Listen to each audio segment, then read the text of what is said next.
Hi friends, இன்னைக்கு தைப்பூசம். எல்லாருக்கும் வாழ்த்துக்கள். நான் இன்னைக்கு என் பேத்திக்கு சளி பிடிச்சிருக்கு. அதனால் வெத்தலை, துளசி, ஓமவல்லி இலை, இஞ்சி, மிளகு இதையெல்லாம் போட்டு ஒரு கஷாயம் போட்டு கொடுக்கலாம்.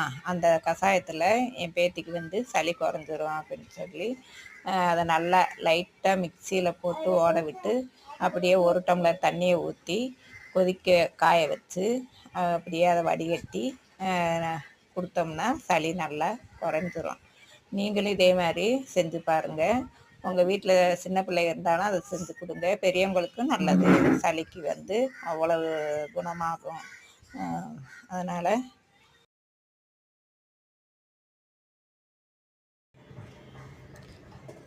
நான் துளசி செடி, வெத்தலை எல்லாமே வீட்டு தோட்டத்திலேயே வச்சுருக்கேன்.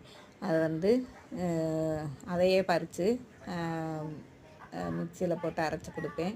அடிக்கடி இதை கொடுத்தாவே சரியாயிடும். தூதுவளை, மெயினாக தூதுவளை வேற போட்டிருக்கோம். அந்த தூதுவளை இலையும் இதில் சேர்த்துருக்கோம்.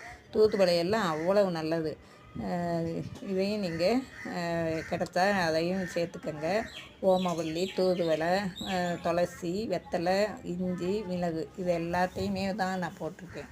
ஏன்னா நீங்கள் இந்த சேனல் பிடிச்சிருந்தா நீங்கள் லைக் பண்ணுங்கள், ஷேர் பண்ணுங்கள், சப்ஸ்கிரைப் பண்ணுங்கள்.